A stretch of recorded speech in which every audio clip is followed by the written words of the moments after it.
ദൈവത്തിൻ്റെ അതിപരിശുദ്ധമായ നാമം വാഴ്ത്തപ്പെടുമാറാകട്ടെ. നൽമൊഴികളിലേക്ക് ഏവർക്കും സ്വാഗതം. ദൈവത്തിൻ്റെ ന്യായവിധിയെക്കുറിച്ചാണല്ലോ ഇക്കുറി നാം ചിന്തിച്ചുകൊണ്ടിരിക്കുന്നത്. ഇന്ന് നാം ധ്യാനിക്കാൻ പോകുന്നത് 1 കൊരിന്ത്യർ 6 അധ്യായം 1 മുതൽ 5 വരെയുള്ള വാക്യങ്ങളിൽ നിന്നാണ്. 1 കൊരിന്ത്യർ 6 അധ്യായം 1 മുതൽ 5 വരെ. നിങ്ങളിൽ ഒരുത്തന് മറ്റൊരുത്തനോട് ഒരു കാര്യമുണ്ടെങ്കിൽ വിശുദ്ധന്മാരുടെ മുമ്പാകെയല്ല, അഭക്തന്മാരുടെ മുമ്പിൽ വ്യവഹാരത്തിന് പോകുവാൻ തുനിയുന്നുവോ? വിശുദ്ധന്മാർ ലോകത്തെ വിധിക്കും എന്ന് അറിയുന്നില്ലയോ? ലോകത്തെ നിങ്ങൾ വിധിക്കുമെങ്കിൽ ഏറ്റവും ചെറിയ സംഗതികളെ വിധിപ്പാൻ നിങ്ങൾ അയോഗ്യരോ? നാം ദൂതന്മാരെ വിധിക്കും എന്ന് നിങ്ങൾ അറിയുന്നില്ലയോ? ഐഹിക കാര്യങ്ങളെ എത്രയധികം!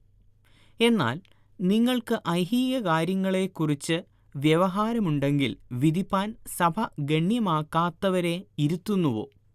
നിങ്ങൾക്ക് ലജ്ജയ്ക്കായി ഞാൻ ചോദിക്കുന്നു. ഇങ്ങനെ സഹോദരന്മാർക്ക് മധ്യേ കാര്യം തീർപ്പാൻ പ്രാപ്തിയുള്ളൊരു ജ്ഞാനിയും നിങ്ങളുടെ ഇടയിൽ ഇല്ലയോ? ഇവിടെ പൗലോസ് അപ്പോസ്തലൻ ലോകത്തിൻ്റെ നീതിയും ദൈവിക നീതിയും തമ്മിലുള്ള അന്തരം ചൂണ്ടിക്കാണിക്കുന്നു.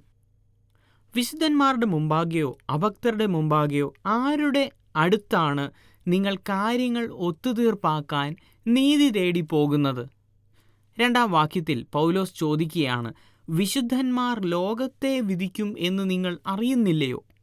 ഒന്നാമതായി നാം ലോകത്തിൻ്റെ കോടതിയും ദൈവത്തിൻ്റെ കോടതിയും തമ്മിലുള്ള വ്യത്യാസം ശ്രദ്ധിച്ചു. ഇവിടെ വിശുദ്ധന്മാരുടെയും അഭക്തരുടെയും ഒരു വ്യത്യാസം കാണുന്നു. അന്നുണ്ടായിരുന്ന റോമൻ കോടതിയെ പൗലോസ് തരം താഴ്ത്തി എഴുതുന്നതല്ല എന്ന് നാം മനസ്സിലാക്കണം. എന്നാൽ റോമൻ കോടതിയിലെ ജഡ്ജിമാർ ദൈവത്തിൻ്റെ നിയമങ്ങൾ പ്രമാണിച്ച് ജീവിക്കുന്നവരായിരുന്നില്ല.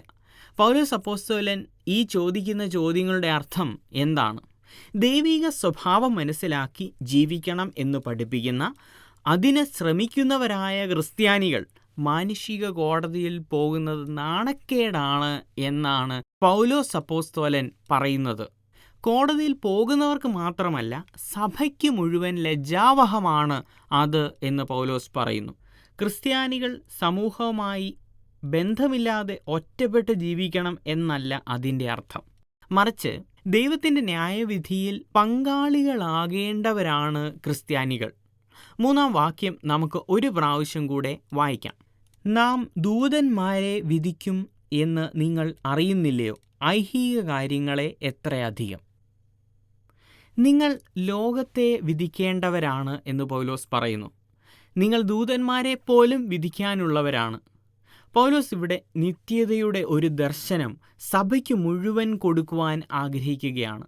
കോടതിയിൽ കേസുള്ളവരോട് മാത്രമല്ല, സഭയ്ക്ക് മുഴുവൻ നിത്യതയുടെ കാഴ്ചപ്പാട് കൊടുക്കുന്നു. ഈ ലോകത്തിലെ കാര്യങ്ങൾ തീർക്കാൻ വിവേകമുള്ള ആരും നിങ്ങളുടെ ഇടയിൽ ഇല്ലയോ എന്ന് പൗലോസ് ചോദിക്കുന്നു. 5-ാം വാക്യം, നിങ്ങൾക്ക് ലജ്ജയ്ക്കായി ഞാൻ ചോദിക്കുന്നു. ഭൂമിയിലെ ഈ കോടതി കേസുകൾ തീർക്കാൻ നിങ്ങളിൽ ജ്ഞാനമുള്ള ആരും ഇല്ലേ? എന്നെ കേൾക്കുന്ന പ്രിയ ദൈവജനമേ, നിത്യതയുടെ ഒരു വലിയ ദർശനം നമ്മുടെ ഉള്ളിൽ വരണം.